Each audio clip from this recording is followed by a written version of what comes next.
নমস্কার। শীতকাল চলে গেলেও শীতের বেশ কিছু সবজি এখনো বাজারে পাওয়া যায়। যদিও এখন সারা বছরই সব কিছু সবজি পাওয়া যায়, তবু শীতকালের সবজি শীতকালেই বেশি ভালো লাগে। তাহলে আজকে শীত চলে যাওয়ার আগে শীতের কিছু সবজি দিয়ে একটা রেসিপি নিয়ে চলে এসেছি। নমস্কার, আপনারা এখন দেখছেন রান্না ভালোবাসি। সবজি রান্না করার জন্য আলু, বিনস আর গাজর নিয়েছি। আজ বেশি কিছু সবজি ব্যবহার করব না, আর শেষে কড়াইশুঁটি একটু ব্যবহার করব। গাজর, বিনস একটু লম্বাটে করে কেটে নিয়েছি, আলুও কেটে নিয়েছি। এখন সব কিছু সবজি একটু সেদ্ধ করে নিতে হবে।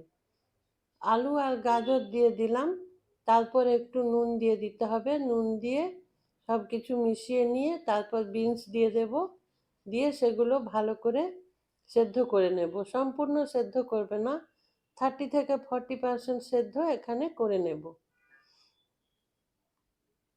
ভিডিওটা যারা দেখছেন প্লিজ একটা লাইক দিয়ে ভিডিওটা কন্টিনিউ করুন, আর চ্যানেলটা সাবস্ক্রাইব করে আমার পাশে থাকবেন। ডান দিকে থাকা বেল আইকনটা প্রেস করে দেবেন, তাতে আমার রান্নার নোটিফিকেশন আপনি পেয়ে যাবেন। এখন দেখে নেব সেদ্ধ হয়েছে কিনা। 40% সেদ্ধ হয়ে গেলে গ্যাস অফ করে সবজিগুলো একটা ঝাড়ির মধ্যে নিয়ে নিতে হবে। ঝাড়ির মধ্যে নিয়ে জলটা ঝাড়িয়ে নেব। সবজি থেকে জলটা ঝরে গেলে তারপর রান্না করে নেব। এই যে জল ঝরিয়ে নিয়েছি। এখন কড়াইটা পরিষ্কার করে নিয়ে কড়াইতে তেল দিয়ে দেব। এই রেসিপিতে সর্ষের তেল ব্যবহার করব, আর খুব বেশি কিছু মশলা ব্যবহার করব না। এই সবজি রান্নার সময় সবসময় খেয়াল রাখতে হবে সবজিটা যেন হেলদি হয়, আর সেটা বাচ্চা থেকে বড়, বয়স্ক মানুষ সবাই যেন সেটা খেতে পারে, সেরকমভাবেই সবজিটা রান্না করব। সেই জন্য মশলা বা তেল কোনো কিছুই আমি বেশি ব্যবহার করলাম না। তেল দিয়েছি, তেল গরম হলে কালো জিরে আর একটা গোটা শুকনো লঙ্কা ফোড়ন দিলাম। ফোড়ন দিয়ে ফোড়নটা ভালো করে ভেজে নিতে হবে। তারপর তেলের মধ্যে 1 চামচ আদা বাটা দিয়ে দেব। আদা বাটা দিয়ে সেটা ভালো করে তেলের সাথে কষিয়ে নিতে হবে। অল্প একটু জল ছিটিয়ে কষিয়ে নেব। আর এখানে একটা কথা বলে রাখি, ওই যে সবজি সেদ্ধ জল, ওটা ফেলে দেবেন না, ওটা এই রান্নার মধ্যে ব্যবহার করে নেবেন। আদার সাথে অল্প একটু হলুদ দিয়ে ভালো করে কষিয়ে নিলাম।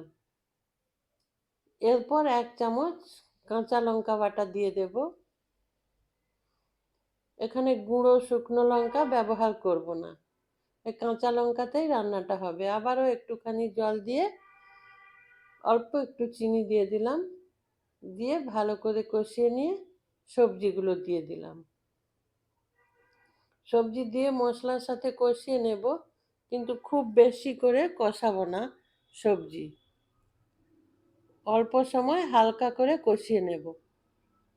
পরিমাণ মতো নুন দিয়ে দিলাম, সেদ্ধর সময় নুন দেয়া আছে, সেই জন্য নুনটা বুঝে দেবেন, প্রয়োজন পড়লে টেস্ট করে নেবেন। এরপর ওই সবজি সেদ্ধ জল কিছুটা দিয়ে দিলাম। সবজি 40% সেদ্ধ আছে, সেরকম বুঝে জলটা দেবেন। তারপর কিছুক্ষণের জন্য ঢেকে দেব। 5 থেকে 7 মিনিট ঢেকে দিয়েছিলাম, তারপর একবার খুলে নাড়াচাড়া করলাম।